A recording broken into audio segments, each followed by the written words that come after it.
the fall of Rome, and Ireland's early medieval dawn. Welcome, friend. Settle in, let your shoulders drop, and let the quiet of history carry you away.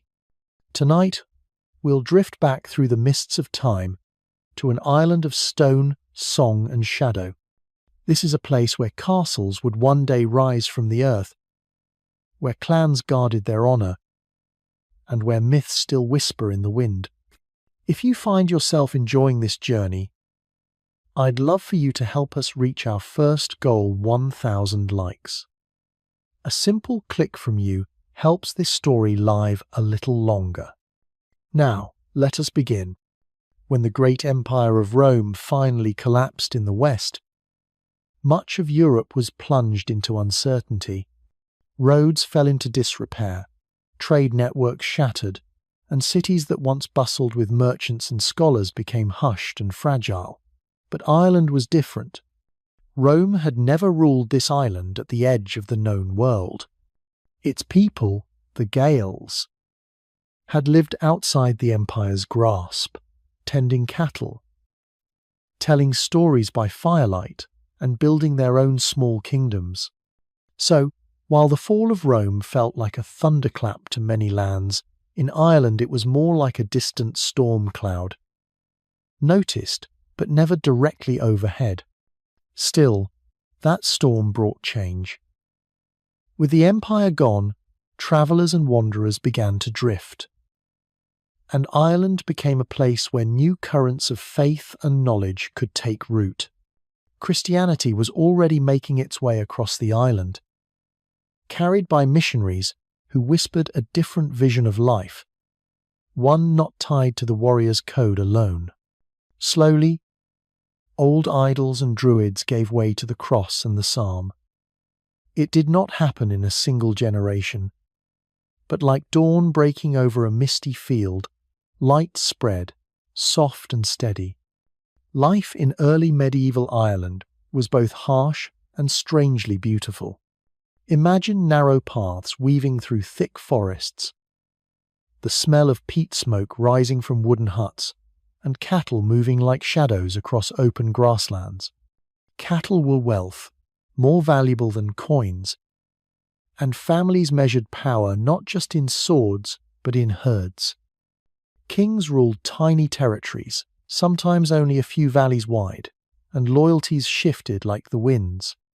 Yet amid the shifting alliances, there was rhythm, feasting, raiding, storytelling, and law-keeping, all part of the cycle of life. What made this dawn different was how memory was kept. Without Rome's libraries or stone amphitheatres, Ireland relied on the human voice. Poets and bards were the living archives of the people. They carried genealogies in their heads, sang the victories of warriors, and wove myths that seemed older than time itself. Through them, the past was never silent, it walked among the living. But words alone were not enough forever.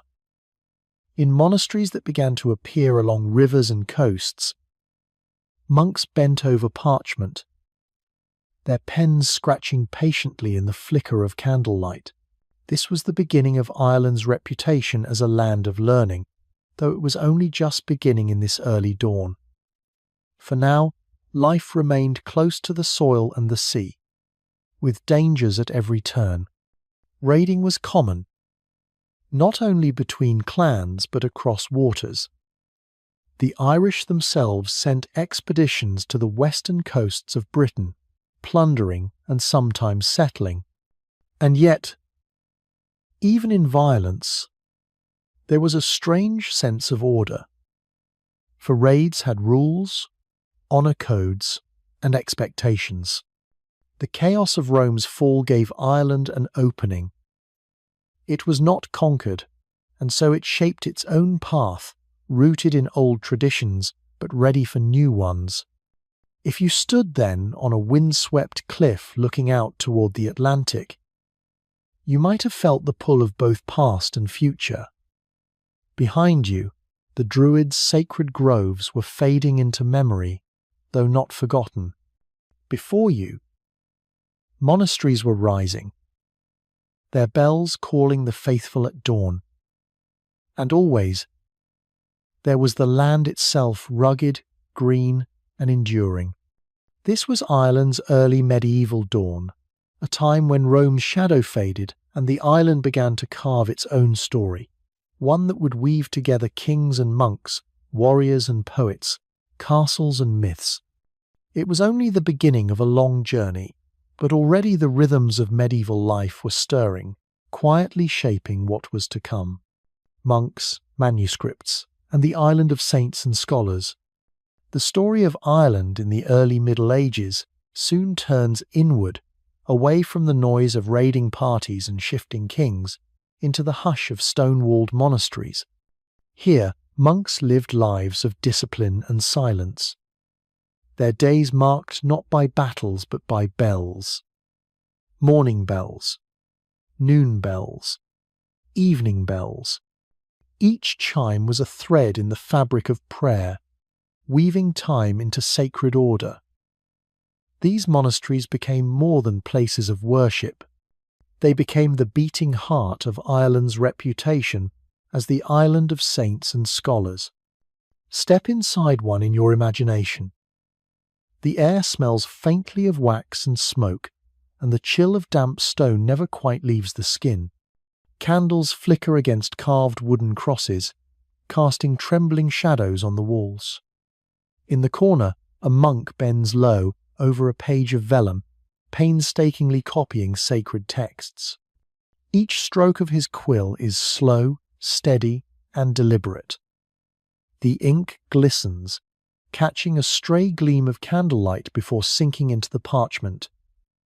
He is not in a hurry. His work is meant to last centuries. The manuscripts created here would become treasures beyond price. Some were simple, carrying the words of Scripture in plain lettering, but others became masterpieces. Gold leaf, deep blues drawn from crushed lapis, and twisting designs of spirals, beasts, and saints adorned the pages. It is said that the monks who worked on the Book of Kells, perhaps the most famous of them all, believed their art was an act of prayer. To decorate a single word was to lift it heavenward. What made these places remarkable was not only the art but the knowledge they preserved. While much of Europe saw libraries burn and learning decline after the fall of Rome, Irish monks gathered fragments of Latin texts, copied them, and passed them on. They saved not only their own culture, but also pieces of the wider world's wisdom. In small cells with thin windows, men who never travelled beyond their cloisters became the guardians of civilization's memory. And yet, the monasteries were never completely cut off. Pilgrims travelled across the sea to study here, and Irish monks themselves voyaged outward, carrying books under their arms, walking staff in hand. They reached as far as the Alps, founding monasteries abroad, leaving whispers of Ireland across Europe. To those who met them, they seemed otherworldly wandering saints from a remote, rain-swept island devoted entirely to God and learning. Still, life within the monastery was not untouched by the wider world. Cattle raids sometimes reached their gates, and monks were forced to defend not only their books but their lives. Yet their response was rarely with the sword. Instead, they built round towers, tall, slender beacons of stone. When danger came, bells rang out, and monks fled up ladders into these towers, pulling the steps up behind them. Inside, they would wait, their manuscripts hidden in alcoves, while raiders passed. In quiet hours between threats, the rhythm of study resumed. Students sat cross-legged on rush-covered floors, listening as elders recited scriptures and stories, weaving together the sacred and the poetic. To the Irish, there was never a sharp divide between learning and imagination.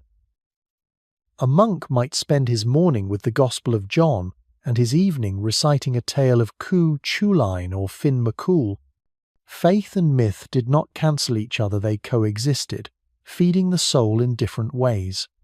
It was this blending of devotion, art, and story that made Ireland glow in the early medieval centuries. Later travellers, struck by the concentration of monasteries, called it an island of saints and scholars, a phrase that has lingered like a blessing ever since. And when you think of it, perhaps those monks never imagined their quiet work by candlelight would echo so far into the future, reaching not only Europe but us, sitting here, centuries later, listening in the dark, Viking longships on Irish shores. The peace of candlelit monasteries did not last forever. One morning, sometime in the late 8th century, watchmen along the Irish coast would have seen something strange on the horizon, shadows moving low and swift across the sea. These were no merchant boats or local fishing craft. Their hulls were long and sleek, their prows carved into dragon heads, their sails wide and red against the grey sky. The first Viking longships had come to Ireland. For those on shore, the sight must have carried a chill deeper than the ocean wind. These ships were designed for speed and surprise. They could slip into shallow rivers, vanish behind headlands, and strike without warning. When the raiders landed, they came not for farmland or slow settlement, but for wealth, gold, silver, cattle, and sometimes captives. And the richest treasures of Ireland at that time were found in monasteries. Imagine the shock. Monks bent over their manuscripts, bells ringing for prayer, suddenly hearing the clash of steel outside. Long-haired men with axes broke through doors, seizing chalices, reliquaries, and jewelled covers torn from sacred books. Candles toppled, smoke filled the air, and the sacred silence was shattered. To later generations, the Viking raids seemed like a storm that swept suddenly across the island, brutal and unpredictable. But storms, for all their violence, also reshape the land they strike. The Vikings did not only plunder. Over time, they began to return again and again, learning the coastlines, wintering in sheltered bays, and trading as much as raiding. What began as terror gradually became entanglement. Irish chieftains, though furious at the losses, also began to see opportunities alliances could be struck. Weapons bought, and rival clans weakened with Viking help. Still, for ordinary villagers, the fear was real. Fires flickered on the horizon where once only fields and woods had stood. Children were hushed as families hid in hills and forests, listening for the crunch of boots on wet soil. The memory of those early raids lingered long after the smoke cleared, turning into stories that painted the raiders as almost supernatural beings. Giants with burning eyes, demons from the sea. The truth, though more human, was no less frightening. What gave the Vikings their edge was not only their ferocity, but their ships. The longship was a marvel of engineering, light enough to be carried over short stretches of land, fast enough to chase the wind, and sturdy enough to cross stormy seas. These vessels were like extensions of the raiders themselves, symbols of freedom and fear in equal measure. For Ireland, the arrival of these ships was the start of a new chapter, one that would forever alter its towns, its trade, and even its bloodlines. Yet in a strange way, their presence added to the complexity of Irish life. Ireland was never a simple place of one people or one culture. It was a weaving of threads, Gaelic, Christian, poetic, and now Norse. In the decades to come, the longships would return, not just with raiders, but with settlers who would shape new towns, new customs, and new rivalries. The sea, once only a barrier and a source of fish, had become a highway for change. If you stood on a cliff during those years, looking out at the horizon, you might have wondered what shape the next sail would bring: friendship, trade, or fire. That uncertainty became part of Ireland's medieval story, an ever-present reminder that the island's fate was tied not only to its soil, but also to the restless waters that surrounded it. The birth of Viking-Irish towns: Dublin, Waterford, Limerick. At first, the Vikings came and went like storms. They struck, they burned, and then they disappeared into the sea. But storms don't last forever. And these raiders, after years of plunder, began to see Ireland as more than a target. They saw its rivers, its fertile land, and its sheltered bays. And so, instead of sailing away, some of them stayed. Out of this decision grew the towns that would later become Dublin, Waterford, and Limerick. Think of how different this must have felt to the people of the island. For centuries, Ireland had been a land of scattered villages, monasteries, and tiny kingdoms. There were no real cities, no sprawling marketplaces where goods from faraway lands were exchanged. But now, on the edges of rivers and coasts, timber walls began to rise. Behind them, rows of houses, workshops, and trading posts slowly took shape. Smoke curled from hearths where metal was forged and bread was baked, and the shouts of merchants echoed where once only waves and wind had spoken. Dublin, perhaps the most famous of these Viking-founded towns, began as a long fort, a kind of fortified ship base at the mouth of the River Liffey. What started as a simple camp soon grew into a settlement, then into a bustling hub of trade. Imagine narrow, muddy lanes crowded with traders. Norsemen offering amber and furs from the north. Irish chieftains arriving with cattle and hides. Even goods that had travelled from as far away as the Mediterranean. Suddenly, Ireland was tied into the wider world in a way it had never been before. Waterford and Limerick followed similar patterns. Each one began with raiders pulling their ships up onto riverbanks. But over time, the attraction of permanent settlement was too strong to resist. These places became crossroads where Gaelic and Norse lives intertwined. Marriages were made, children grew up speaking words from both tongues, and customs blended into something new. It was not always peaceful. Of course, conflict flared often, and battles were fought over who controlled these valuable towns. But even in the midst of rivalry, a sense of permanence took root. Life inside these early towns was noisy, crowded, and alive. Picture blacksmiths hammering at iron, women weaving wool dyed in bright colours, fishermen unloading their catch, and children running through the narrow streets. The air was thick with smells: salt from the sea, smoke from the hearth, and the musk of animals brought in for sale. Compared to the quiet rhythm of the countryside, town life must have seemed overwhelming, but also full of opportunity. And here's something remarkable. Out of the mingling of Irish and Norse, new identities began to form. These were not simply Vikings living on Irish soil. They became something in between. A people often called the Hiberno-Norse. They carried the seafaring skill and trading spirit of their ancestors. But they also adapted to Irish laws, Irish landholding customs, and even Irish names. Over generations, these mixed communities reshaped Ireland's social fabric. The monasteries that had once feared the Longships now found themselves trading with the towns that grew from them. Gold and silver objects, once stolen in raids, might now be exchanged in markets. It was a strange twist of fate.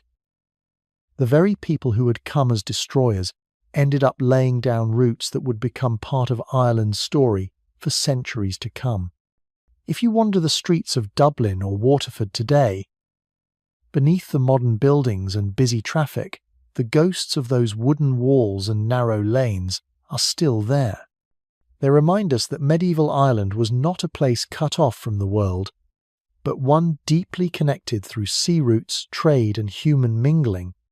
And so, from raids came towns, from fear came trade, and from strangers came neighbours. Ireland's medieval dawn had entered a new stage, one of bustling towns and shifting identities, where the old ways and the new ways learned to live side by side. High kings and the dream of a united Ireland. By the time Viking towns were thriving on the rivers and coasts, another story was unfolding inland, one older than the Longships, but now sharpened by their presence. Ireland had always been a patchwork of small kingdoms, each ruled by a local king. Some held only a handful of valleys, others controlled wider plains, but none had ever managed to hold the entire island. Yet in this period, the idea of a high king, a ruler strong enough to unite Ireland under one crown, began to burn brighter than before. It was not a simple dream. Kings were bound by family ties, rivalries, and the ancient code of honour that demanded feuds be settled with raids and battles. Alliances shifted quickly. Today's ally might be tomorrow's enemy. Still, at the ceremonial hill of Tara, the old seat of kingship, a vision lingered that one man, if chosen and recognised, could stand above all others. The High King was not just a political title. It was a symbol of unity, of a land held together by more than force. The drama, of course, lay in the struggle to claim that title.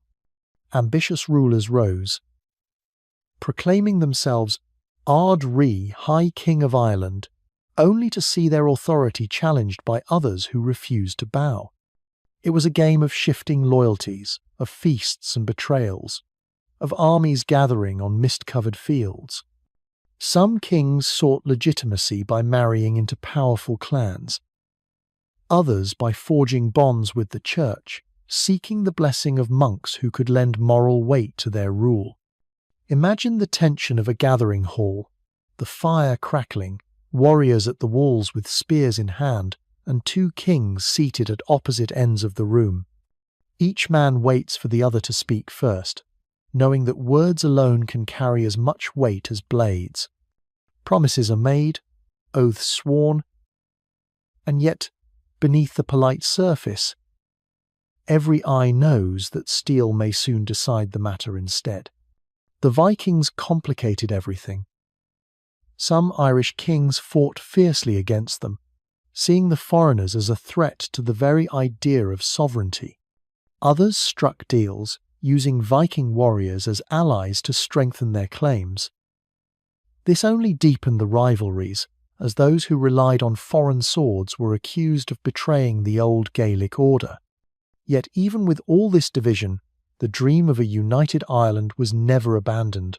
It flickered like a candle in the wind, sometimes bright, sometimes dim, but never fully snuffed out. What made the High King's position so elusive was Ireland's very nature. Its landscape was full of natural barriers, mountains, bogs, rivers that kept regions apart. Clans were fiercely proud of their independence, and no leader could hold them for long without constant struggle. Yet every few generations, a figure would rise, larger than life, whose ambition reached beyond his own borders. These were the men who carried the title of High King for a time, even if their reigns were fragile and contested. For the ordinary people, the farmers, herders, and villagers, the grand rivalries of kings might have seemed distant, like storms flashing on far-off hills. And yet, the outcome mattered. A powerful High King could bring a measure of stability, reducing raids, enforcing laws, and creating peace long enough for crops to grow and families to thrive.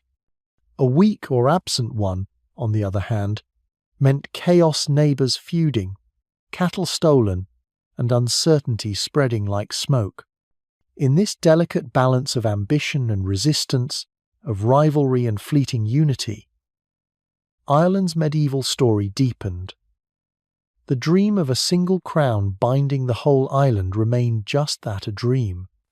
But it was a dream that would not die, and it set the stage for the rise of figures whose names are still spoken centuries later. Brian Boru and the Battle of Clontarf. Out of the tangled web of rival clans and ambitious kings, one figure rose higher than the rest, Brian Boru. His story is perhaps the closest Ireland came in the Middle Ages to realising the dream of a truly united land. Born in the 10th century into the Dál G. Kai's clan of Munster, Brian was not destined by birth to rule the whole island. Yet through sheer determination, careful alliances, and relentless battles, he carved his way from a regional chieftain to the seat of High King at Tara. Brian was no ordinary ruler. He understood that power was not just about the sword, but about patience and timing. He struck when rivals were weak, built bridges with the church to lend legitimacy, and carefully wove a network of loyalty that stretched across much of Ireland. By the early 11th century, he had become a symbol of unity, though not all accepted him. Many saw him as a usurper, others as a saviour. His reign was both admired and resented, for in a land of fierce independence, no man could ever hold every heart. And then came the great clash that would define his name. The Battle of Clontarf. The year was 1014, and on the plains just north of Dublin, Brian's forces faced an alliance of Norsemen and rebellious Irish clans. The field itself was soaked in tension. On one side, Brian's army, drawn from Munster, Connacht, and loyal allies, stood determined to break the power of the Vikings in Ireland once and for all. On the other side, Norse warriors from Dublin and beyond, joined by Irish lords who had no wish to see Brian's dominance continue. Picture the dawn of that Good Friday morning. Mist clung low over the River Tolka as shields were lifted, spears braced, and war cries split the air. The clash was thunderous, waves of men colliding with iron and oak. For hours the battle raged, the noise of steel and the cries of the wounded echoing across the marshland. Chroniclers tell us it was one of the bloodiest struggles in Irish history, a field where kings, chiefs, and common soldiers alike fell together. Brian himself was an old man by then, over 70 years of age. He did not ride into the fray, but instead stayed in his tent, praying as the fight unfolded.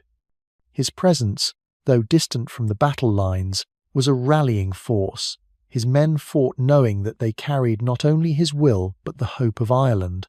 And in the end, Brian's army triumphed. The Norse power in Ireland was broken, and though Viking towns remained, their political influence never recovered. Yet victory came with a cruel cost. As the day waned and the field quieted, Brian was found slain in his tent, struck down by a fleeing Norse warrior. The High King, who had brought Ireland closer to unity than any before him, did not live to see the fruit of his triumph.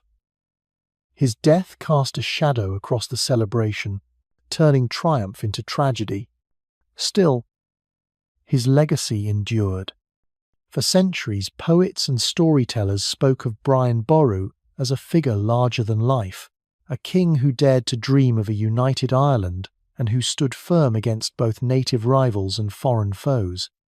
The Battle of Clontarf became more than just a fight. It was remembered as a turning point, a moment when Ireland's destiny seemed to balance on the edge of a blade. In the quiet after the storm, the land itself bore witness fields scarred, rivers stained, and stories passed from mouth to ear.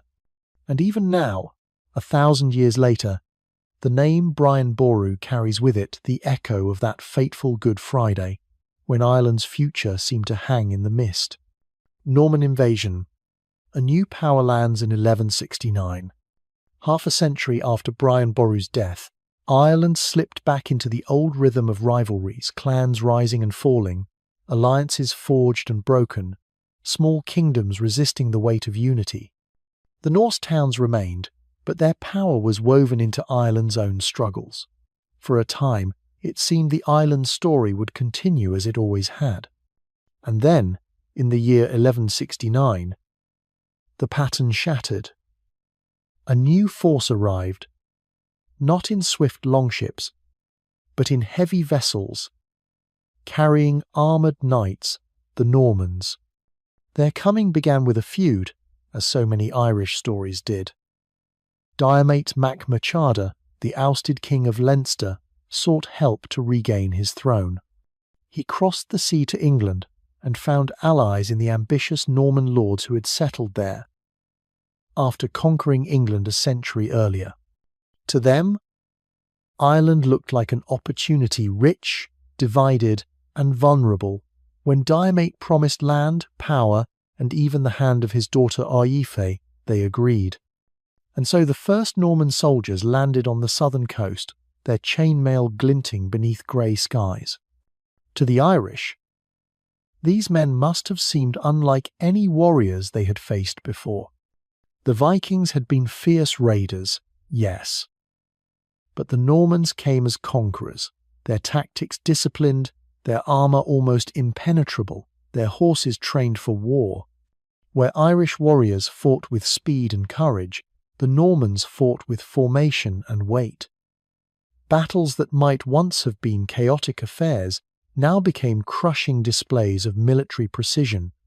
Waterford fell first, its defences overwhelmed, then Wexford, and soon the Normans' foothold began to grow.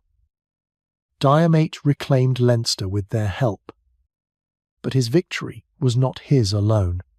The Norman leader, Richard de Clare, better known as Strongbow, took Aife as his bride, and with her a claim not just to Leinster, but to deeper roots in Ireland's soil. The marriage was more than a union of two people. It was the binding of Ireland's fate to the ambitions of a new power. The news of Norman success spread quickly, and with it, unease. Other Irish kings saw what was happening and realised the danger too late. The Normans did not come merely to help Diarmait. They came to stay. Castles rose where none had stood before. Stone towers planted firmly into the ground as symbols of permanence. These were not the fleeting camps of Viking raiders. They were anchors, and each one declared, "We are here, and we are not leaving." Yet, as always in Ireland, the story was complicated. Some Irish lords fought fiercely against the Normans, but others chose to ally with them, seeing their strength as a way to outmaneuver rivals. It was a pattern the island had seen before foreign swords wielded in native feuds, but the cost this time was greater. The Normans were not content to be allies. They demanded lordship, tribute, and control. And across the sea, the English king, Henry II, took notice. He feared his Norman barons in Ireland might carve out their own kingdom beyond his reach. So, in 1171, he crossed the Irish Sea with a fleet of his own, landing at Waterford with hundreds of knights. It was the first time an English king had ever set foot on Irish soil, and it marked the beginning of centuries of entanglement, conquest, and resistance. For those who lived through it, the invasion must have felt like a wave that could not be turned back. Wooden forts and cattle raids belonged to an older age. Now stone castles, mounted knights, and feudal law were remaking the island. Ireland's medieval story had entered a new chapter, one written not just by kings and clans, but by a power from beyond the sea, whose shadow would grow darker with every passing century. Castles rising from stone and strategy. When the Normans came, they did not simply win battles, they changed the very shape of the land. Their most enduring mark was the castle. Before this, Ireland's strongholds had been ringforts of earth and timber, places meant to shelter families and cattle in times of danger. But the Normans brought something different. towers of stone that seemed to grow straight from the earth itself, harsh and immovable. At first, they built quickly. Wooden motte and bailey castles sprang up across Leinster, and Munster raised mounds of earth crowned with timber towers, surrounded by ditches and palisades. They were not meant to last forever, but they spread fear, showing that the Normans could stamp their presence on the land with alarming speed. Once their hold was firm, the wood gave way to stone, and with stone came permanence. Picture the first sight of one of these new castles, a grey keep rising above green fields, its walls towering far higher than any ring fort, its corners sharp against the rolling hills. From miles away, the message was clear: this was not a settlement to raid or defy. It was a fortress, a statement of dominance. Inside, the world was different from the smoky halls of Irish kings. Norman castles were places of order and strategy. The Great Hall was the heart, where lords dined under high rafters and made decisions that shaped entire regions. Stone staircases twisted upward to chambers where tapestries softened the chill, while storerooms below held salted meat, barrels of ale, and weapons kept ready. Even the smallest details told of control. Narrow arrow slits cut into the walls for defence, iron-bound doors that could withstand a battering ram, and courtyards where soldiers drilled in tight formation. Life around these castles changed too. Villages often grew up in their shadows, filled with craftsmen, merchants, and farmers who supplied the needs of the garrison. Markets bustled outside the gates, where Irish and Norman alike might trade, though always under the watchful eyes of the lord's men. For the local Gaelic clans, these castles were both a threat and a magnet. To attack them was nearly impossible, but to ignore them was unthinkable.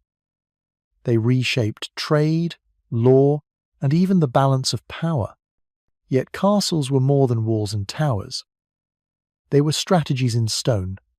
Each one was placed with care on a hill overlooking a river crossing, near a fertile plain, or guarding the approach to a Viking-founded town. Together, they formed a web of control that allowed the Normans to hold territory far from their original landing places. The land itself was being claimed, one block of stone at a time. For the Irish who lived under their shadow, the castles must have seemed both alien and unyielding. They loomed against the skyline, reminders that a new order had arrived, one backed by forces too strong to easily dislodge. And yet, they also became part of Ireland's landscape, absorbed into its stories and struggles. Some would be taken by Gaelic clans in moments of rebellion, others abandoned and left to crumble. But many endured, their ruins still standing centuries later, silent witnesses to the era of conquest. If you walk through Ireland today, you will find them stone shells on hillsides, ivy creeping over broken walls, windows open to the wind. They remind us that once power was not only carried by warriors on horseback but also set in stone, designed to last long after the men who built them were gone. The castles were not just homes or fortresses. They were symbols of a changing Ireland, caught between old traditions and the new weight of foreign rule. Gaelic clans and the struggle for survival. While Norman castles rose across the landscape, Ireland's Gaelic clans did not simply vanish into the shadows. They had been the heartbeat of the island for centuries, their power rooted not in stone but in blood, land, and tradition. Each clan carried its own lineage, tracing ancestry back through generations, often with stories that blurred the line between history and myth. To belong to a clan was to know who you were, where you came from, and who would stand beside you in battle.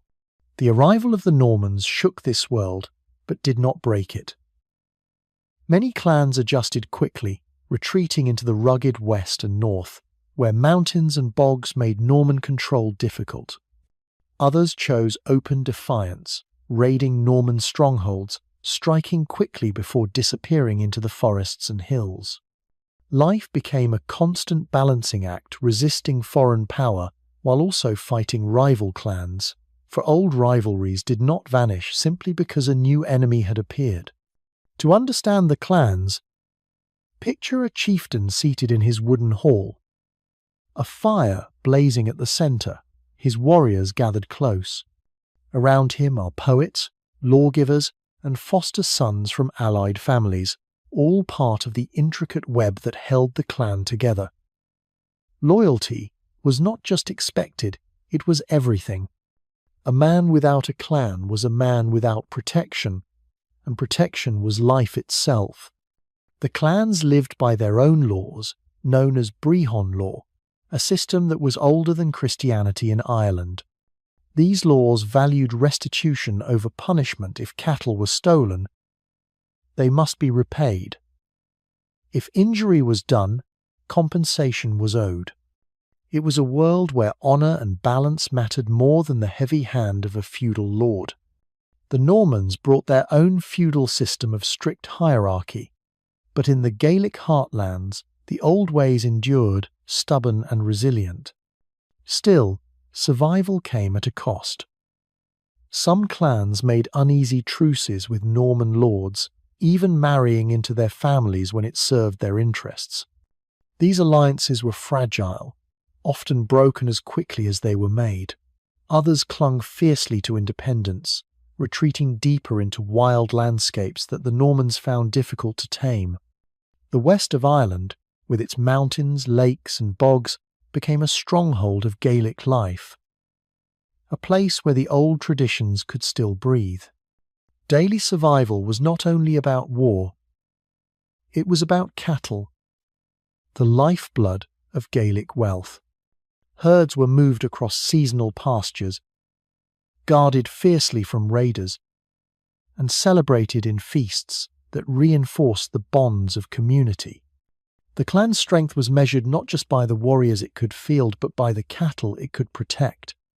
And alongside this practical wealth lived the intangible treasures, songs, poems, and genealogies carried in memory and passed from generation to generation. To forget a genealogy was almost as shameful as losing a battle, for ancestry was the backbone of honour. Fosterage further strengthened the ties between clans. Children were often raised in the households of allied families, binding bonds that went deeper than treaties. A boy raised in another clan's hall grew up not only as kin, but as a pledge of trust, ensuring that families thought twice before turning on one another. This practice gave Gaelic politics its resilience, weaving a net of loyalties across Ireland that Norman feudalism struggled to unravel. To the Normans, the clans may have seemed disorganised, even primitive compared to their stone castles and written charters. But the clans' strength lay in their flexibility. They could melt into the landscape, strike suddenly, and rely on kinship ties that no foreign lord could easily unravel. Their halls might not have been made of stone, but they were fortified by loyalty and tradition. And alongside the practical was the symbolic. Poets, or fili, were revered almost as much as warriors, for they carried memory in verse. A clan without a poet was a clan without voice. In times of strife, a single poem could wound a reputation more deeply than a sword, while praise sung in a chieftain's hall could immortalize him long after his death. These cultural weapons were as vital as spears and shields in the struggle for survival. The struggle of the Gaelic clans was not only a military one, it was cultural, spiritual, and personal. Every feast, every law court, every bardic poem was an act of survival, a way of saying, we are still here. Even in the shadow of Norman castles, the clans held to their ways, and in doing so, they kept alive the beating heart of Gaelic Ireland. The Pale, a divided land of Normans and natives.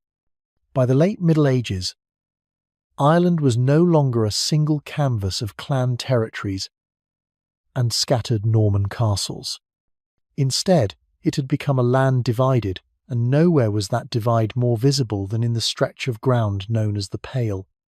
This was the heartland of Norman rule, centred around Dublin, where English law, customs and authority were strongest. Beyond its borders, however, Gaelic Ireland lived on, untamed and deeply rooted in older traditions. The very name, the Pale, came from the idea of a boundary, a fence, a line between two worlds. Inside, life was shaped by the rhythms of feudal order. Markets bustled with English-style goods.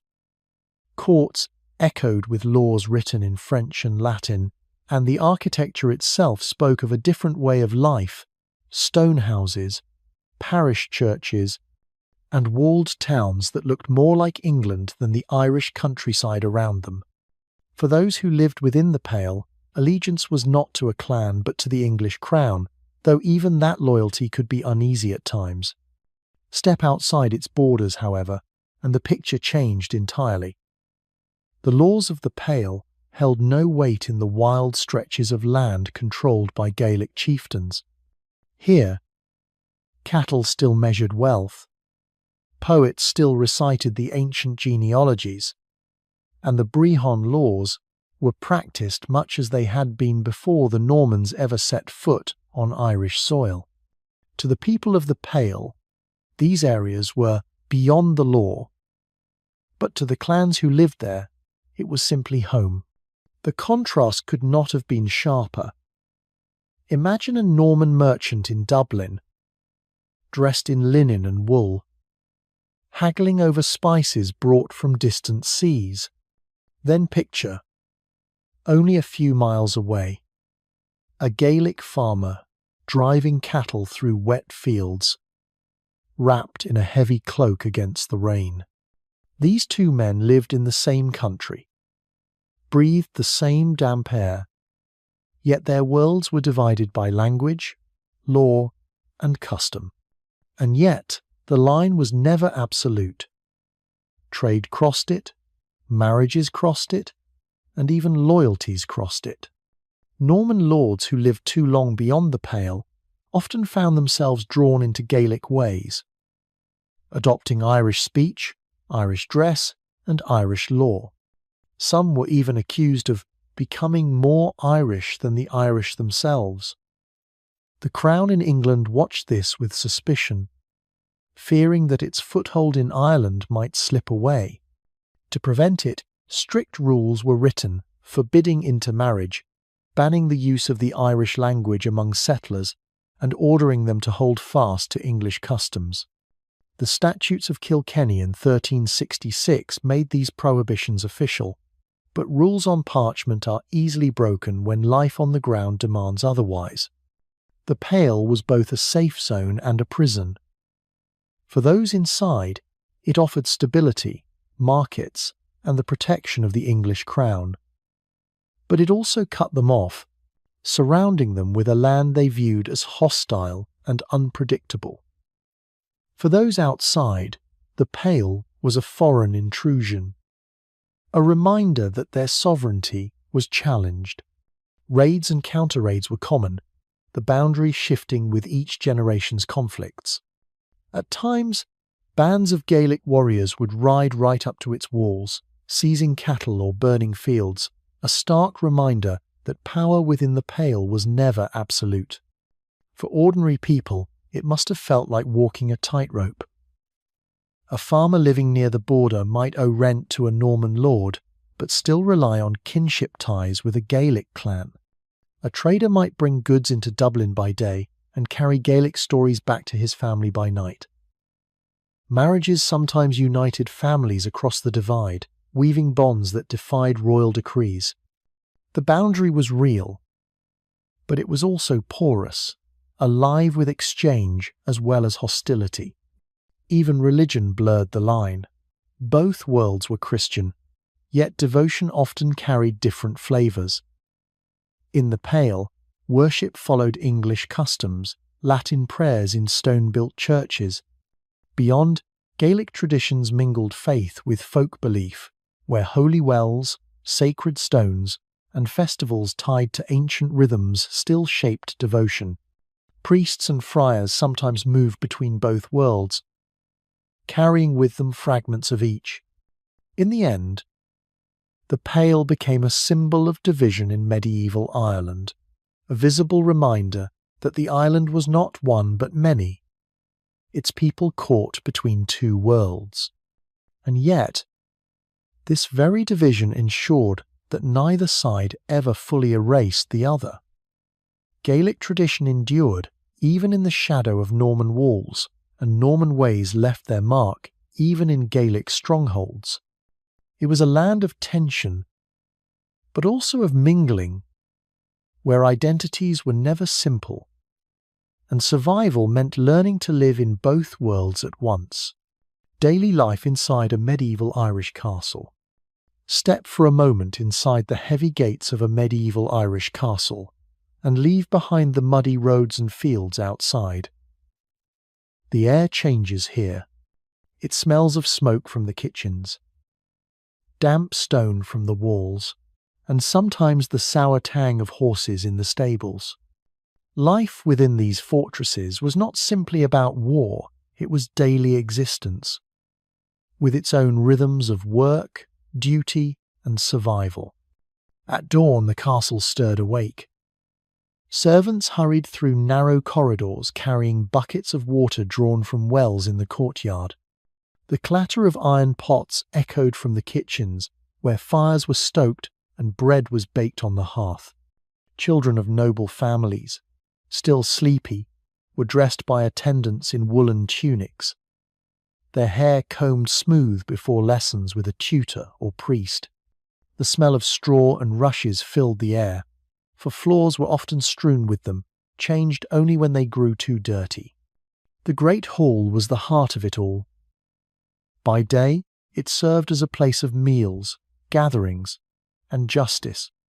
At long wooden tables, people sat according to rank, the lord and lady at the centre, knights and officials nearby, and servants further down. Meals were hearty but plain bread, cheese, salted meats, ale poured from casks. Conversation carried over the crackle of the fire, mixing laughter, news, and the occasional quarrel. At night, the hall changed character, sometimes hosting feasts with music, storytelling, and the playing of harps. Yet, even in celebration, the shadows of torches reminded everyone that danger was never far away. Life here was layered by rank. Lords and ladies enjoyed private chambers, hung with tapestries that softened the cold stone. Knights trained in the courtyards, practicing swordplay and riding drills, their armour clinking as they moved. Servants worked constantly tending animals, repairing walls, scrubbing rushes from the floors.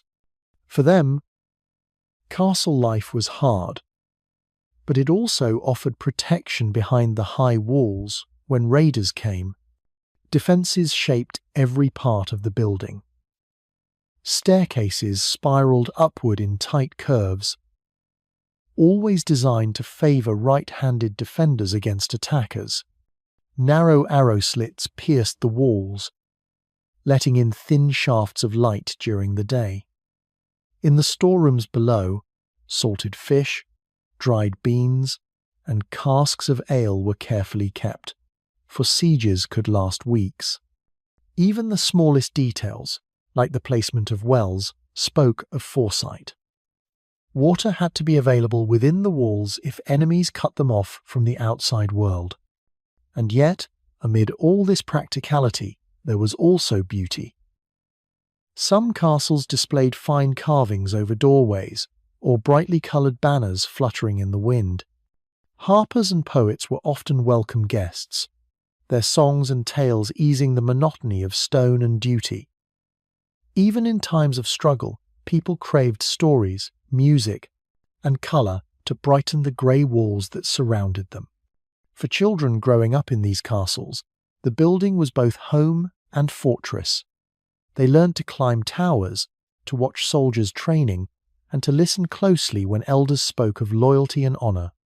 Sons of noble families were often fostered with allied clans or families, building ties that might one day prove vital.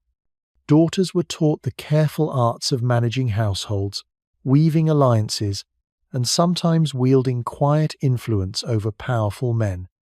The castle was more than stone and mortar. It was a stage where lives unfolded, each person playing a role in the survival of the whole.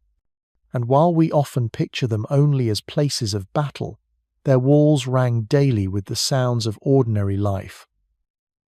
Children laughing, dogs barking in the yard, the steady hammer of blacksmiths, and the tolling of bells that marked time itself. To walk through one today, even in ruins, is to feel those echoes. The walls may be silent, but once they held stories of birth, love, work, fear, and faith. Daily life inside a medieval Irish castle was not just about preparing for war, it was about enduring, living, and finding small moments of humanity behind the cold grey stone. The Gaelic Brehon laws versus Norman feudal rule. Every society needs rules to keep it together. And in medieval Ireland, two very different systems of law often clashed like opposing tides. On one side stood the ancient Gaelic Brehon laws, a network of customs that had guided Irish life for centuries.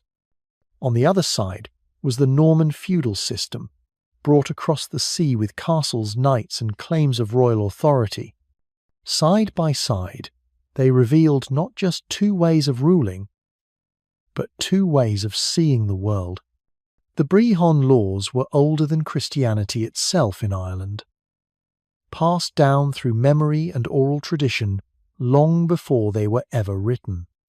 They were not made by kings, but upheld by Brehons, learned judges who carried the wisdom of generations. These men were not political rulers, but neutral arbiters, respected for their knowledge and fairness. Their role was to interpret and apply custom, not to invent it. In this way, the law seemed to belong to the people rather than to a crown. These laws placed value on balance and restitution rather than punishment. If a man's cattle were stolen, the thief was obliged to repay, often with interest. If harm was done, compensation was given to restore honour and heal the rift. Execution and imprisonment were rare, almost alien ideas. Justice was about restoring harmony, not crushing the guilty. Even poets and scholars were protected by law, given special status as guardians of tradition.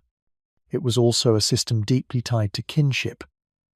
Responsibility did not fall only on the individual, but often on the wider family or clan. Honour was shared, and so was blame. This made society tightly interwoven, for every person's actions reflected on their kin. Even a noble could be held accountable, for no one was above the law. And at its heart, the system recognized women's rights more than many other medieval codes. Women could inherit land, own property, and in certain cases, divorce their husbands. One law even allowed a woman to leave a marriage if her husband grew too fat to perform his marital duties, a detail that still startles us today, showing both the practicality and humanity of the system. The Normans, however, brought something entirely different. Their feudal rule was built on hierarchy. At the top stood the king, below him lords, and beneath them vassals and peasants bound by oath and obligation. Land was not held in common or shared among kin, but in rigid chains of ownership, granted as reward for loyalty and service. The king's word was law, and the penalties for breaking it could be severe execution, forfeiture of lands, or imprisonment in a stone cell. Justice under this system was not about restoring harmony, but about enforcing obedience. Imagine the confusion when these worlds collided. In Gaelic territories, disputes might still be settled by negotiation under a Brehon's calm voice, with compensation carefully measured in cattle or goods. In Norman strongholds, they might be judged in a stone hall by a stern lord, who imposed fines or punishments in the name of the king. A farmer caught between these two worlds could find himself pulled in opposite directions, one lord demanding restitution, the other demanding submission. This clash was not only about rules, but about values. The Brehon system saw the law as a living tradition woven into kinship and community. The Normans saw it as a tool of control, binding society to the will of the crown. Over time, the tension between them shaped Irish life in complicated ways. Some Norman lords who lived long among the Irish began to adopt Gaelic customs, even submitting disputes to Brehons. Others clung tightly to feudal law, seeing it as proof of their superiority and civilization.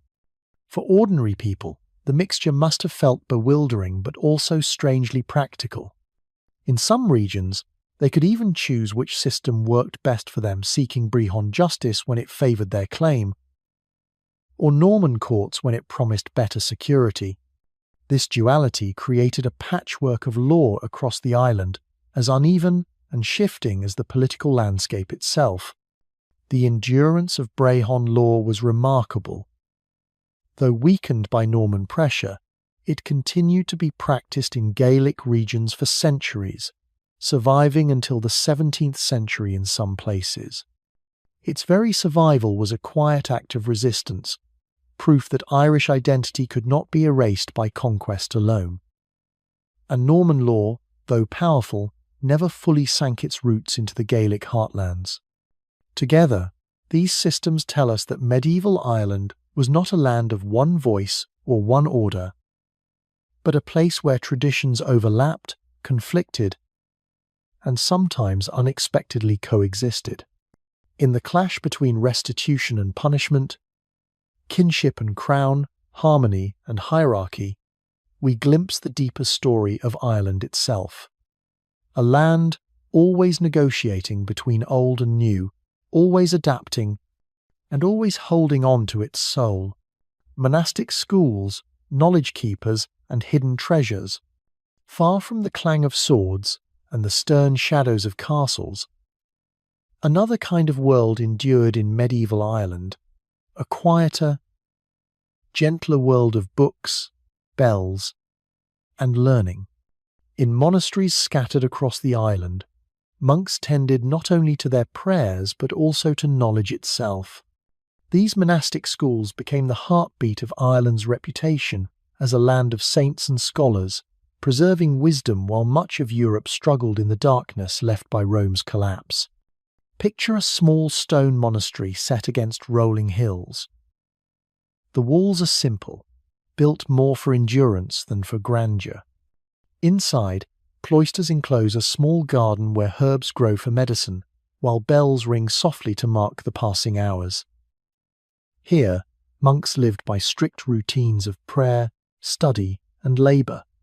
But within their scriptoria, their writing rooms, the real treasures were kept alive. By flickering candlelight, scribes bent over vellum, quills in hand, copying line after line with patient care. The words were not only sacred scriptures but also fragments of Latin texts, histories, and poetry that might otherwise have been lost forever. On some pages, elaborate designs spiraled outward interwoven knots, fantastical beasts, bursts of colour and gold. These were not simply words on parchment, they were prayers made visible, devotion shaped into art. Books like the Book of Kells or the Book of Durrow still astonish today, glowing reminders of the monks' devotion to beauty and truth. Yet these schools were not only about copying texts, they were places of teaching. Students gathered around their masters, listening to lessons in Latin, theology, mathematics, or law. Some came from wealthy families who hoped their sons would rise as priests or scholars. Others came from humble backgrounds, drawn by the promise of learning in an age when literacy itself was rare. The air of these schools was filled with murmured recitations, the scratching of quills, and the gentle rhythm of knowledge being passed down. But alongside wisdom came danger. The treasures kept in these monasteries, jeweled manuscripts, golden chalices, reliquaries encrusted with gems, were irresistible to raiders. Long before the Normans, the Vikings had stormed many monasteries, carrying off wealth and sometimes burning libraries. Even in later centuries, warlords and rival clans would not hesitate to plunder these sanctuaries.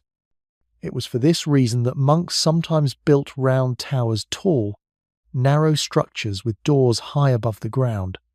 When raiders came, the monks climbed inside, hauling up ladders, and hid their books and treasures in the safety of the tower's stone. Hidden beneath floorboards, tucked into walls, or sealed inside caskets, many manuscripts and sacred objects survived only because monks thought to conceal them.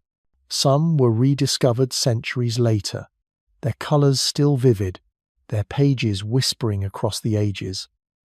Others remain lost, buried by time, waiting perhaps to be found in bogs or ruins. Despite the dangers, these monastic schools shone like lanterns in the dark. They not only preserved Ireland's own culture, but also kept alive pieces of the classical world texts of philosophy, medicine, and science that might have otherwise been forgotten. When travellers from other lands arrived, they often marvelled at the depth of learning here, describing Ireland as an island of wisdom, where saints and scholars walked side by side.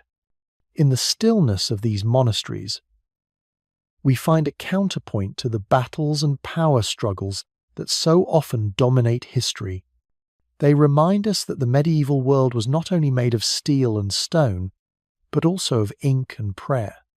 The treasures they guarded, both the physical manuscripts and the intangible gift of learning, were as vital to Ireland's survival as any fortress or sword. And though many centuries have passed, their legacy still flickers, like candlelight on vellum, soft but enduring. The power of myth, fairies, heroes, and sacred sites. Alongside laws, battles, and castles, another force shaped medieval Ireland myth.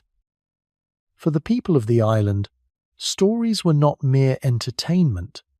They were threads woven into daily life, binding past to present, the human to the unseen. In fields, forests, and stone circles, myths breathed quietly, carried in whispers and song. Even as Christianity spread, the old tales endured, living side by side with scripture, never quite fading. Fairies, or the owl sea, were not the playful figures of later folklore, but powerful beings tied to the land itself. They were said to dwell in mounds and hills, in the hollow places of trees, or beneath ancient stones. To disturb their dwellings was dangerous. A farmer might think twice before ploughing too close to a fairy fort. Offerings of milk or bread were sometimes left, quiet acts of respect to keep the unseen world at peace. Some believed that fairy paths lines across the land connecting these sacred mounds had to be left undisturbed. For to block one was to invite misfortune into the home. These stories, passed down from parent to child, kept the landscape alive with mystery, every hill and shadowed glen holding a secret. Heroes, too, lived in memory. Tales of Cú Chulainn, the Hound of Ulster, or of Fionn mac Cumhaill and his band of warriors, the Fianna, were told in smoky halls during long winter nights. These stories were not simply entertainment. They carried lessons of bravery, loyalty, and sacrifice. Children grew up hearing them, their imaginations lit by battles against impossible odds, hunts through enchanted forests, or duels where fate itself seemed to intervene. Even nobles and monks despite their piety, listened to these stories. For myth was as much a part of Ireland's soul as prayer. And then there were the sacred sites. Ancient stone circles, dolmens and passage tombs dotted the countryside monuments left by ancestors long before the Middle Ages. By medieval times, people did not always remember their true origins, but they felt their power. A great mound might be called the resting place of a mythical king, a stone circle, a doorway to the other world. Pilgrims walked to wells said to hold healing water, while warriors swore oaths beside standing stones. Even in an age of church bells and manuscripts, the old stones still spoke. Other myths were woven into the very rhythms of life. The banshee, a figure both feared and respected, was said to wail at night when death approached a household, her cry carrying through valleys like the wind itself. Blackthorn trees were thought to shelter restless spirits, while hawthorn bushes were left untouched for fear of offending the fairies said to dwell there. Especially Samhain, the festival marking the boundary between the old season and the new, the veil between the living and the dead, was believed to thin. Fires were lit to keep harmful spirits away, and food was left at doorways as offerings for wandering souls. The blending of myth and faith gave medieval Ireland a unique character. A monk might spend his day copying the Gospels and his evening listening to a bard sing of Cú Chulainn. A clan chief might pray in a chapel, then leave an offering at a sacred well. To them, there was no sharp divide between the sacred and the mythical. Both shaped how they saw the world, both offered meaning, and both connected them to something greater than themselves. What makes these myths so enduring is how they lingered, quietly influencing daily choices. A farmer refusing to cut down a fairy tree, a warrior carrying the name of a legendary hero, a mother warning her child not to wander too close to certain hills. All were acts of belief that kept the old stories alive. And even now, centuries later, when you walk through the Irish countryside, it is easy to feel that the air still carries a trace of them. In this way, Ireland's medieval world was not only built of stone castles and clan rivalries, it was also shaped by unseen presences, by heroes long gone but never forgotten, and by sacred places where the veil between worlds felt thin. Myths gave colour to the everyday, wonder to the ordinary, and meaning to the harshness of survival. They were, in their quiet way, as vital as law or steel, cattle raids, warfare, and the warrior's code. If myths gave Ireland its colour, warfare gave it its edge. In the medieval world, conflict was never far away, and at the heart of Gaelic struggle lay something surprisingly simple: cattle. Cattle were wealth, pride, and survival. To steal a herd from a rival clan was not just robbery. It was a declaration of strength, a public challenge that demanded response. These raids, known as Tyne, were woven into the rhythm of life, celebrated in story and feared in reality. Picture a moonlit night on the edge of a valley. The air is sharp, the grass wet with dew. Warriors move quietly through the shadows, their cloaks pulled tight against the chill. Then, with a sudden cry, they drive a rival's cattle into motion, hooves pounding the earth like thunder. For the victims, the loss was devastating. Cattle were not only food but a measure of power. For the raiders, the success was glory, proof of bravery and skill. But warfare in Ireland was never simply about cattle. Honour was the true currency, and battles were fought to defend it. A chief's reputation was everything. To be seen as weak invited attack, while to be known as fierce kept enemies at bay. Warriors lived by a code that demanded courage, loyalty to kin, and readiness to shed blood when honour called. Songs were sung not just of victories but of individual feats, one warrior holding a ford against many, another striking down a rival champion in single combat. In this world, memory of bravery mattered as much as the battle itself. Weapons were simple but deadly. Spears were the most common, their iron tips gleaming in the Sunday swords. Prized possessions were passed down through generations, often named and spoken of in song. Shields were painted in bright colours, a mark of both protection and pride.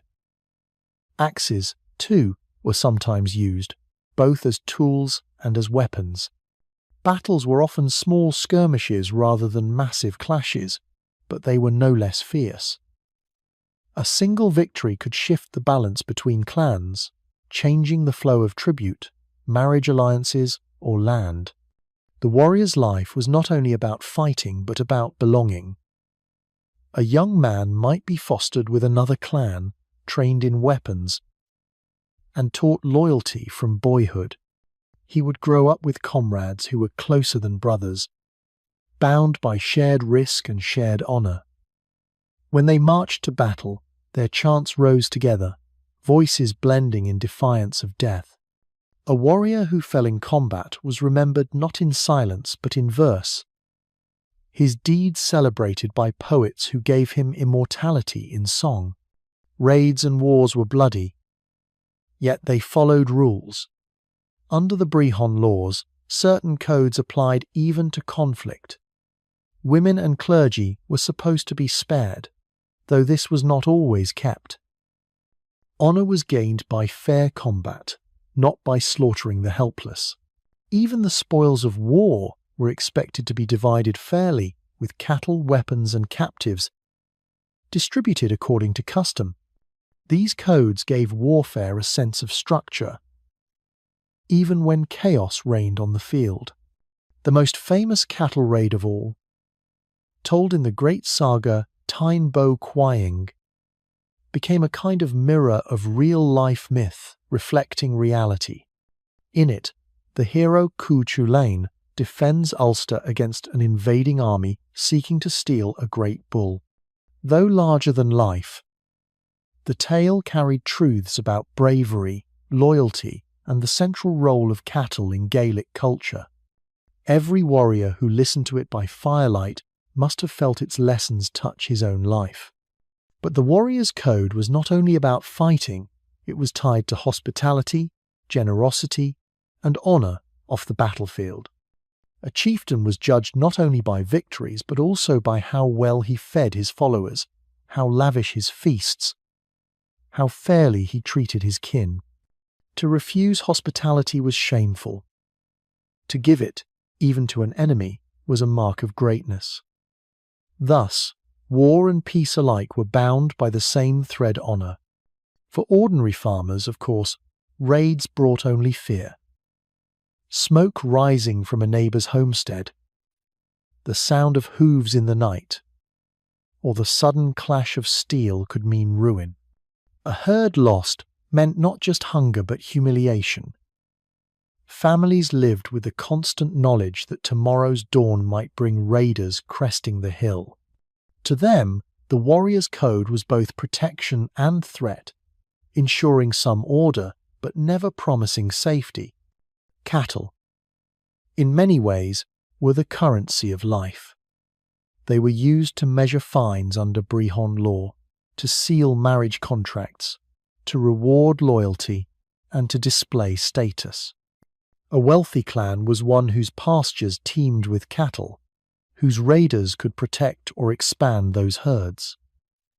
To steal cattle, then, was not simply to take wealth, it was to strike at the heart of a rival's honour. And because honour demanded a response, raids spiralled into cycles of revenge, generation after generation. The training of warriors was no less important than the raids themselves. Boys were taught from youth to handle spears, to ride, to wrestle, and to endure hardship.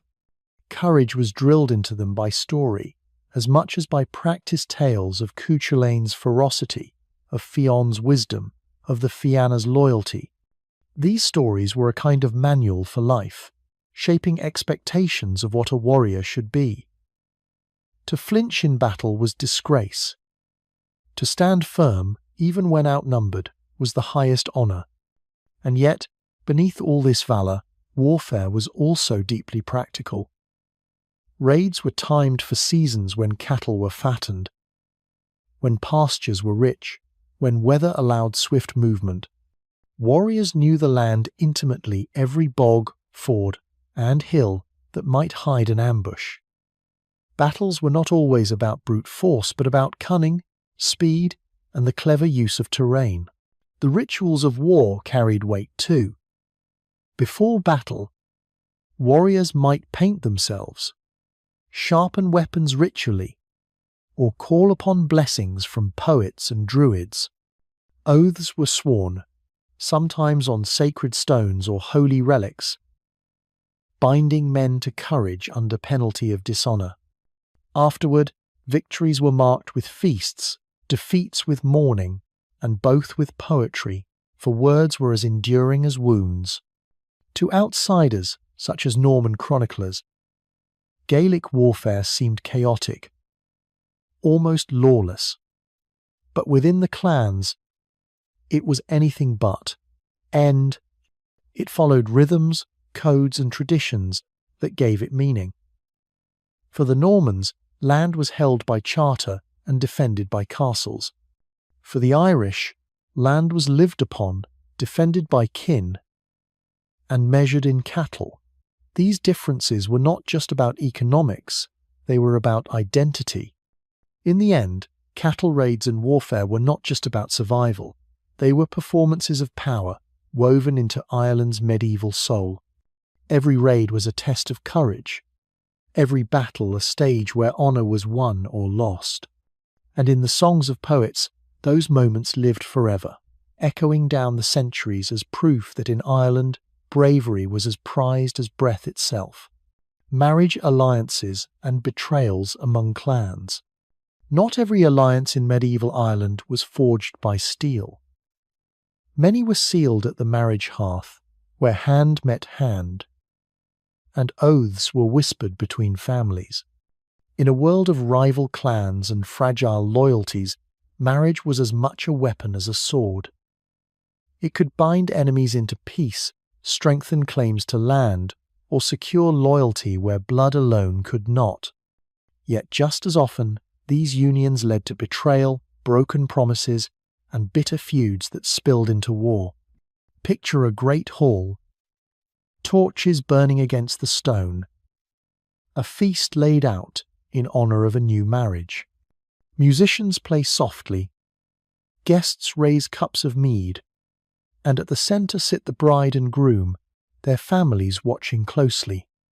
To outsiders, it may look like joy, but beneath the smiles runs calculation. What land comes with this union? What alliance will hold? Who will gain power, and who might lose it? In these halls, love was often secondary. Marriage was politics written in flesh and bone. Among the Gaelic clans, kinship was everything, and a marriage could extend a web of alliances across valleys and mountains. A daughter given to another clan might become a bridge of peace, her children tying two bloodlines together. Yet peace was rarely simple. If one side felt dishonoured, or if promises of dowry and land were not fulfilled, the bond could twist into resentment. In some cases, women themselves became pawns in rivalries, taken, traded, or used as bargaining chips in disputes. But women were not always powerless. Some wielded quiet influence, whispering counsel to their husbands or sons, steering clan politics in subtle but decisive ways. Others became symbols of betrayal or loyalty in the songs of bards. One story told of a marriage pact broken, leading to insult and feud. Another of a wife who betrayed her husband to aid her kin. These tales carried warnings.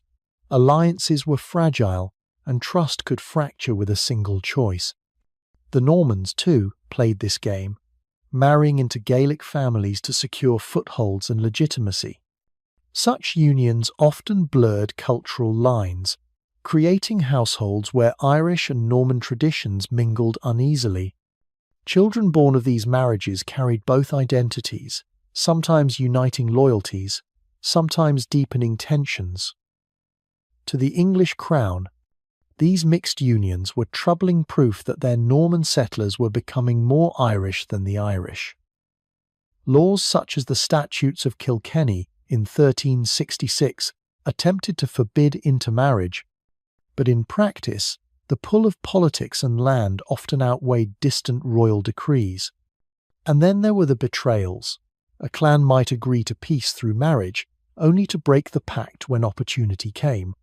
A promised alliance might dissolve if a more favourable match appeared elsewhere. These shifts could spark sudden wars, as families felt dishonoured, their pride wounded as sharply as if struck by a blade. In this way, marriages could both weave harmony and ignite conflict, as unpredictable as the shifting weather over the hills. History offers many examples. The O'Donnell and O'Neill dynasties of Ulster forged marriages to strengthen ties, but betrayals between them led to bitter feuds that would echo into later centuries. The McCarthy lords of Munster used marriage to secure peace with neighbours, yet stories survive of promises broken, where brides pledged to one family were given to another when the political winds changed. Such shifts could undo years of fragile peace, sending warriors, once bound as allies, back onto the battlefield. Even within the Norman world, betrayal through marriage was common. The Fitzgerald Earls of Kildare, among the most powerful families in Ireland, often secured their dominance through unions with both Norman and Gaelic nobility. Yet their rivals accused them repeatedly of breaking promises, of using marriages to gather power only to turn against their allies once they grew strong. These tensions fueled distrust, and the line between alliance and rivalry was never steady.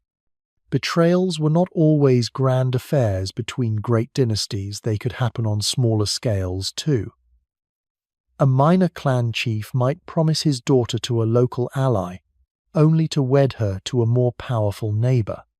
The slighted family, feeling humiliated, might retaliate with raids, drawing whole regions into cycles of revenge.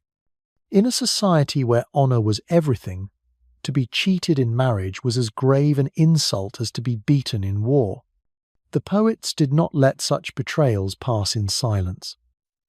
Songs and satires were composed, shaming the unfaithful, mocking broken promises, and spreading the story across the land. For a leader, to be remembered in poetry as dishonourable could be as damaging as defeat on the battlefield. Conversely, loyalty in marriage alliances was celebrated in verse, held up as an example of good leadership and wisdom. For the people who lived beneath these decisions, the outcomes were deeply felt. A young bride leaving her home to live among strangers carried both hope and fear. A groom bound to an alliance he did not choose saw his life redirected by clan politics. A family betrayed through marriage might lose not only honour but security, finding themselves suddenly without allies when enemies pressed in. These were human stories, moments of longing, duty, and loss that unfolded within the grander currents of power. In the end, marriage in medieval Ireland was rarely only about two individuals. It was about land, cattle, honour, and survival. To wed was to bind families together, sometimes for good, sometimes for ruin, and in every hall where hands were clasped and vows exchanged, the future of clans shifted, as fragile and changeable as the flame of a torch in the wind. The rise of the great Earls and Chieftains. As the centuries moved on, Ireland's story became one of powerful figures who stood taller than most chieftains and earls whose names carried weight across valleys and seas. These were men who could summon hundreds, sometimes thousands, of warriors, whose voices could decide the fate of battles and whose alliances could shift the balance of the island. Their rise was not only about bloodlines, but about ambition, strategy, and the ability to walk a fine line between Gaelic tradition and Norman influence. In the Gaelic heartlands, chieftains still ruled by the strength of kinship. A man's claim to leadership was tested by his generosity as much as by his skill in war. He was expected to host great feasts, reward poets, distribute cattle to his followers, and protect his clan's honour at all costs. The halls of these leaders were alive with music, laughter, and the clang of weapons being sharpened. To defy a chieftain meant more than facing his warriors, it meant challenging an entire network of families bound together by ancestry, pride, and tradition. Meanwhile, within Norman-controlled lands, another form of power took shape. Earls rose as feudal lords, their authority tied to vast estates and to the laws of the English crown. They built their strength not only on the battlefield, but also through the courts, written charters, and the loyalty of vassals. Yet the longer they lived in Ireland, the more many of them absorbed Irish ways, adopting the language, intermarrying with Gaelic families, and practicing customs that blurred the lines between conqueror and native. Their children often lived between two worlds, carrying both the rigid traditions of feudal order and the fierce independence of Gaelic bloodlines. This blending gave rise to figures of extraordinary power. An earl might ride into battle with armoured cavalry, banners flying and trumpets sounding, while a Gaelic chieftain rallied warriors with fiery speeches and the stirring notes of the harp. Both knew the importance of symbols, lavish feasts to display generosity, dazzling retinues to project strength, and alliances sealed by marriage or fosterage. Politics and spectacle went hand in hand, for power was as much about how it was seen as how it was wielded. Some of these leaders became legends in their own right. Names like the Fitzgeralds, the Butlers and the O'Neills echoed far beyond their homelands, inspiring both loyalty and fear. To common folk, these men were almost forces of nature. A peasant might owe rent to an earl's steward one day, and be summoned to fight for a Gaelic chieftain the next, his life caught in the orbits of rival powers. Farmers, herders, and villagers often found themselves swept up in the ambitions of men they would never dare to address directly. What made this rise striking was how fragile it could be. A single betrayal, a failed harvest, or a disastrous defeat in battle could topple even the mightiest lord. And yet, those who endured became symbols of resilience.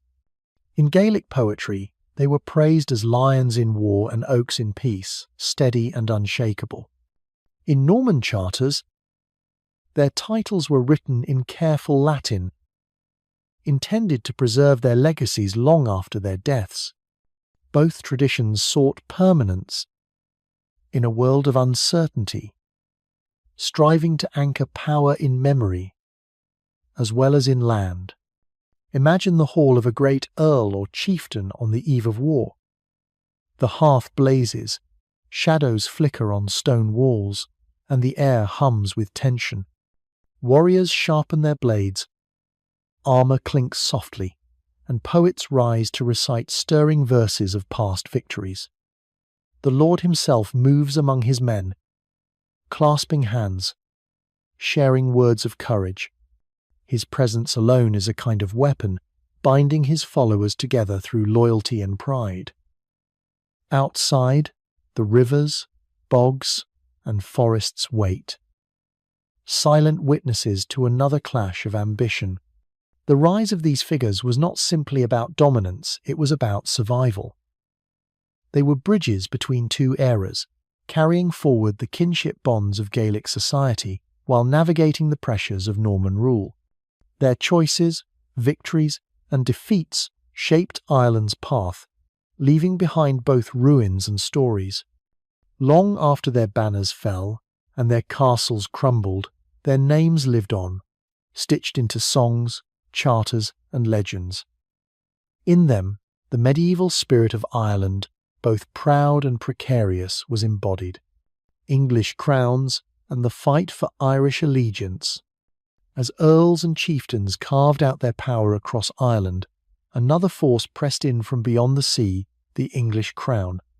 From the time Henry II set foot in Waterford in the year 1171, English kings claimed lordship over Ireland. Yet, in truth, their grasp was often loose. For centuries, their influence flickered, strong in some places, weak in others, depending on how much attention the king across the water chose to give. But always, their shadow lingered, and always they sought one thing: allegiance. To the English crown, Ireland was not a land of equals, but a territory to be tamed. Decrees flowed from London, declaring authority, demanding loyalty, insisting that Norman earls and Irish lords alike bend the knee. Some did so willingly, seeking royal favour to strengthen their own positions. Others did so reluctantly, calculating that submission, at least in name, was safer than defiance. And still others refused outright, retreating into mountains and bogs where no royal writ could reach. Imagine the ceremonies. In a great hall, a Gaelic chieftain kneels before an English envoy, placing his hands between the envoys in the ritual of homage. Words are spoken, oaths are sworn, and for a moment it seems as though loyalty has been secured. But when the envoy departs and the banners are furled, that same chieftain might rise, smile, and whisper to his kin, "We will keep our word as long as it serves us." Allegiance was often a mask, worn when convenient, cast aside when the winds of power shifted. For the English kings, this inconsistency was maddening. They issued statutes forbidding the mixing of English and Irish customs, laws demanding obedience, orders to hold castles and towns firmly under royal authority. The most famous of these efforts came in the Statutes of Kilkenny in the year 1366.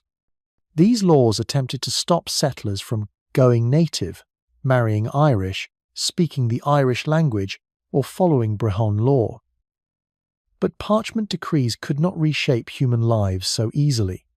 Many Norman families continued to blend with Gaelic culture, becoming half Irish in custom even as they remained subjects of the crown. Historical examples show how fragile allegiance could be.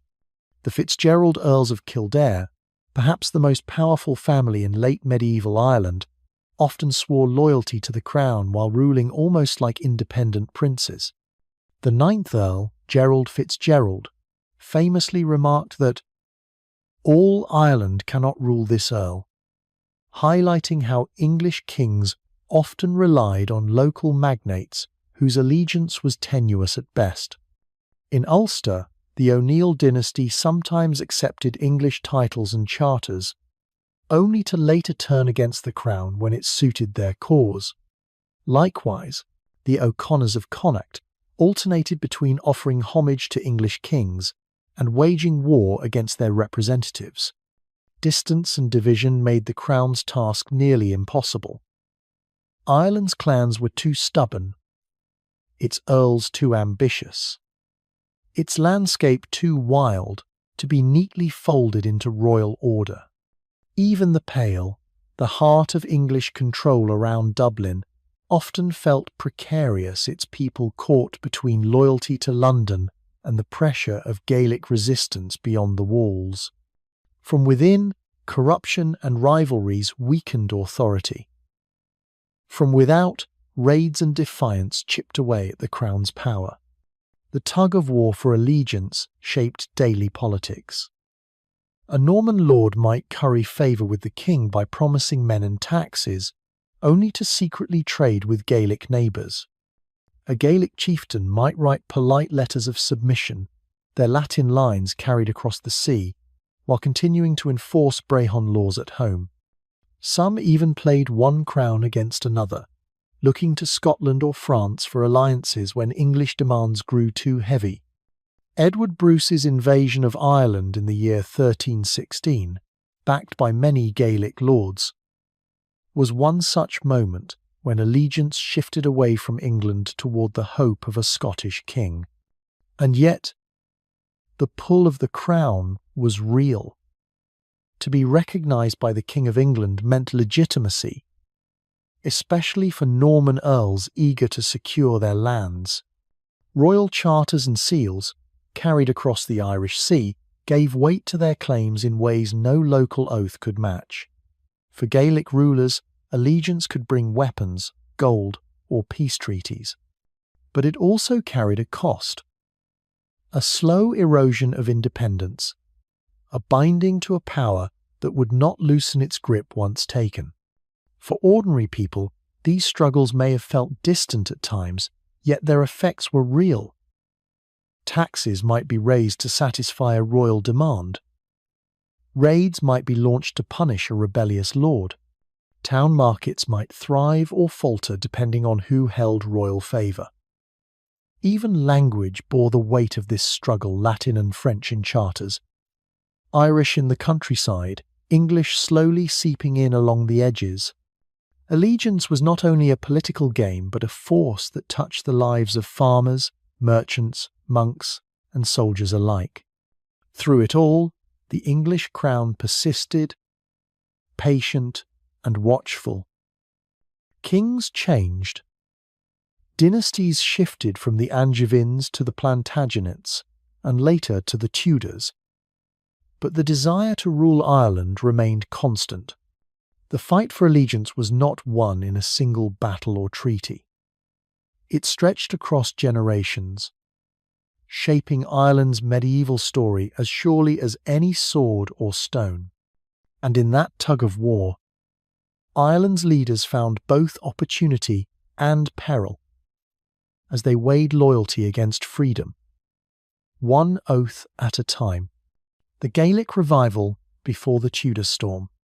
Before the full force of the Tudor conquest swept across Ireland in the 16th century, there was a moment of resilience, almost a breath drawn in defiance. Historians call it the Gaelic revival. In this time, even as Norman and English authority spread, Gaelic culture reflowered.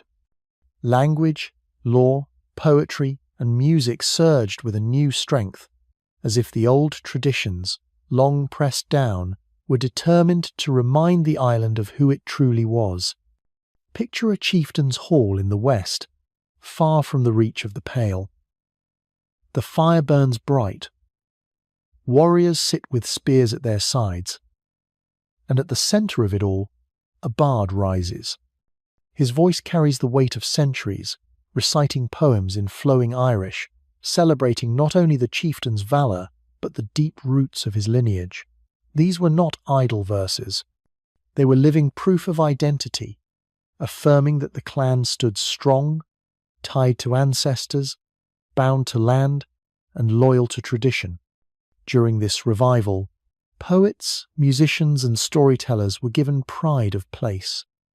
Families competed for the finest bards, offering them protection and patronage. Poetic schools flourished, where young men studied the complex metres of Gaelic verse, learning to weave history, lore, and praise into song. Music, too, thrived.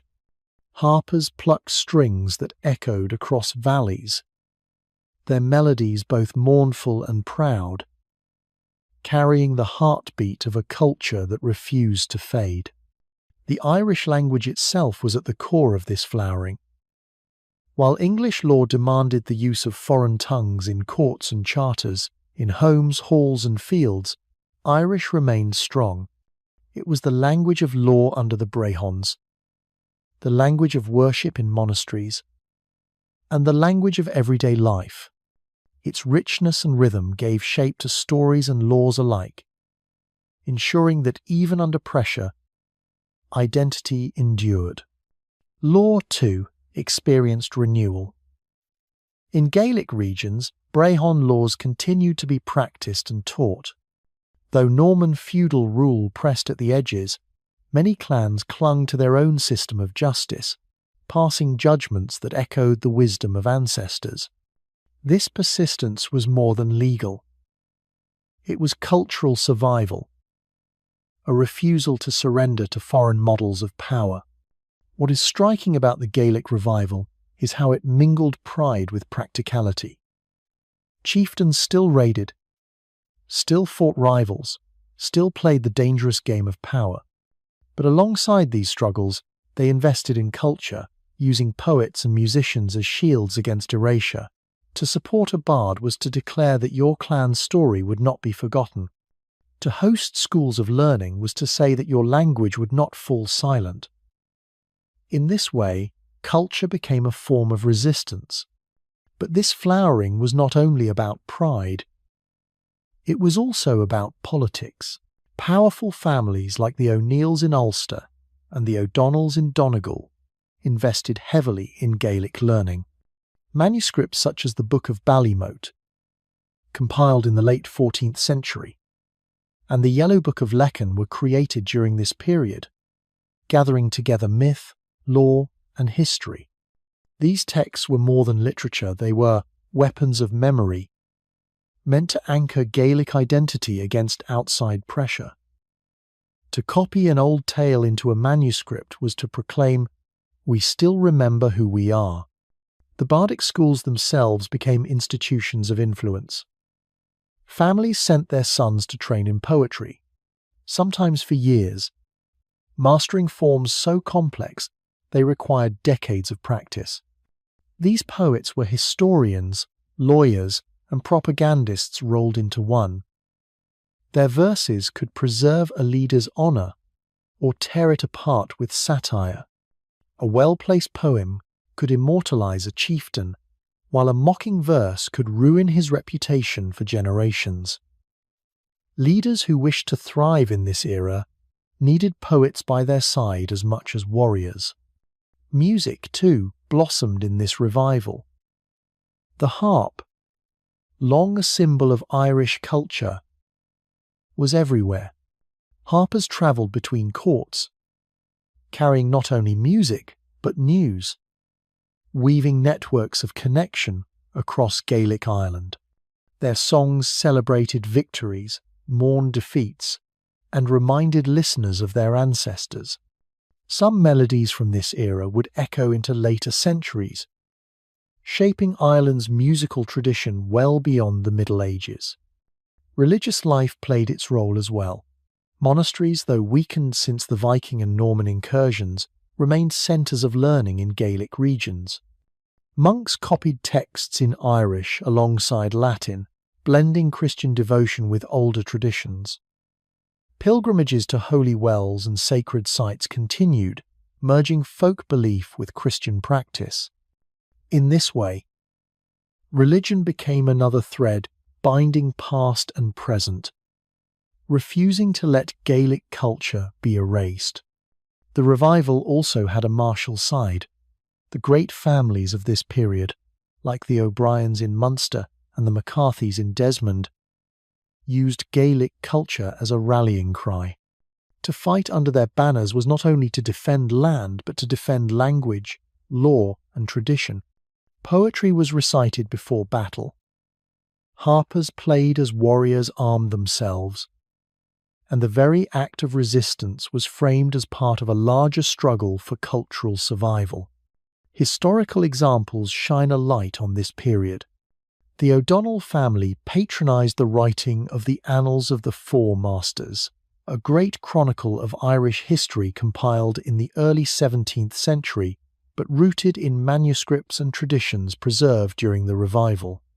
The O'Neills, meanwhile, used both warfare and culture to assert dominance in Ulster, claiming the title of the O'Neill as a badge of authority tied to ancient Gaelic kingship. These actions were not nostalgia.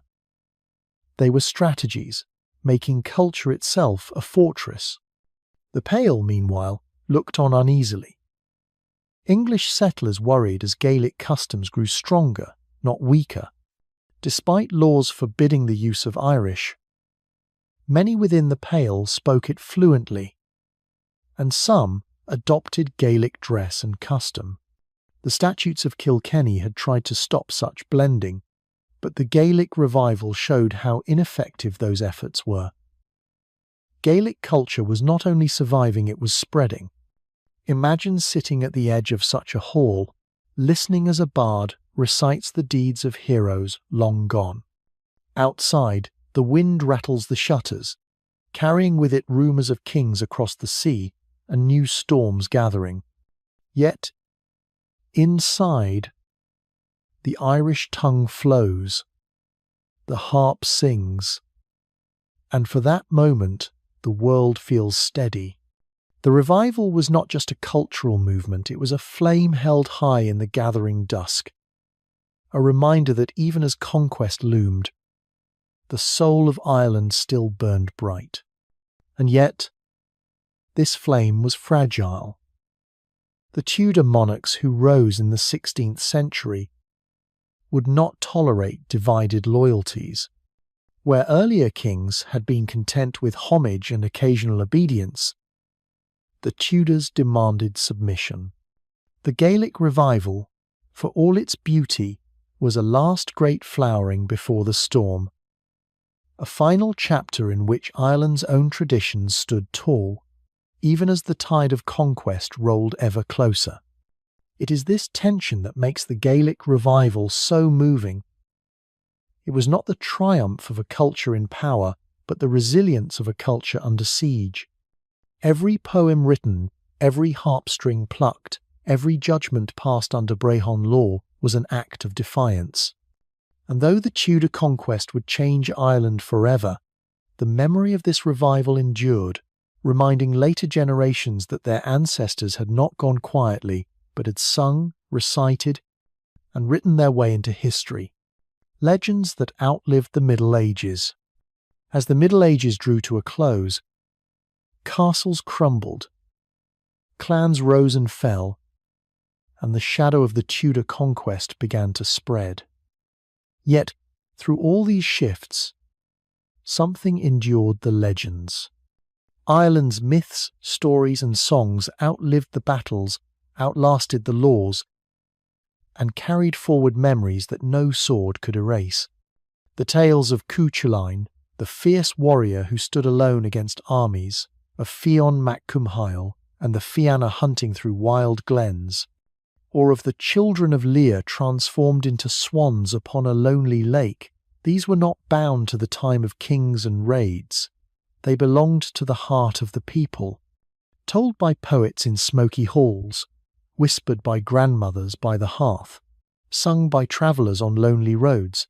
They passed from one age into another, changing slightly with each telling, yet always retaining their core. To listen to them was to step into a world where the sacred and the everyday blurred, where the landscape itself became a stage for heroism and sorrow. Legends gave meaning to the land itself. A mountain might be known as the resting place of a giant. Even ruins, broken walls, and ancient stones were wrapped in story, explained not by history but by myth. To walk the Irish countryside was to move through a living book of tales, where every hill, tree, and river held a memory. And the myths carried values as much as wonder. Heroes embodied courage, loyalty, and sacrifice. Tricksters warned of folly and pride. Stories of enchantment reminded people that beauty could carry danger, and that the unseen world was never far away. These tales shaped not only imagination but behaviour, reminding listeners of what it meant to belong to a people, to a land, to a heritage greater than themselves.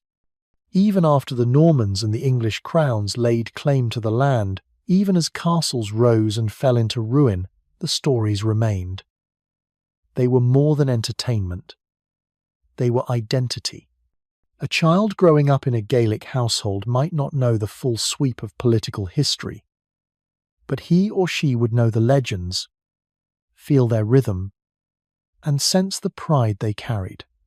Stories gave continuity where politics failed. They reminded the Irish that, despite invasions and divisions, They belonged to something older and deeper than any crown. And it was not only myth. Folk beliefs about fairies, sacred wells, and enchanted mounds lingered, binding the people to the land. A farmer might still leave an offering at a fairy tree, cautious not to invite bad fortune. A traveller might still whisper a prayer when passing an ancient stone, remembering that the boundary between this world and the other world was said to be thin.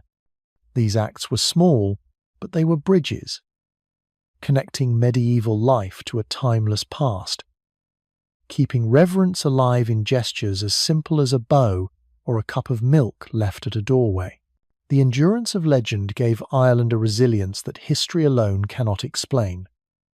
Laws changed, rulers came and went, but the stories wove a thread of continuity through centuries. They were a form of quiet resistance, keeping the voice of the people alive when politics tried to silence it. Even today, when you walk across the Irish countryside, you can feel it, the sense that every hill and hollow carries a story. Every ruined castle still hums with memory. The myths that outlived the Middle Ages still live now. In literature, in song, in whispered superstitions, and in the quiet imagination of the land itself. Thank you for walking this path with me, through mist and myth, through stone and song.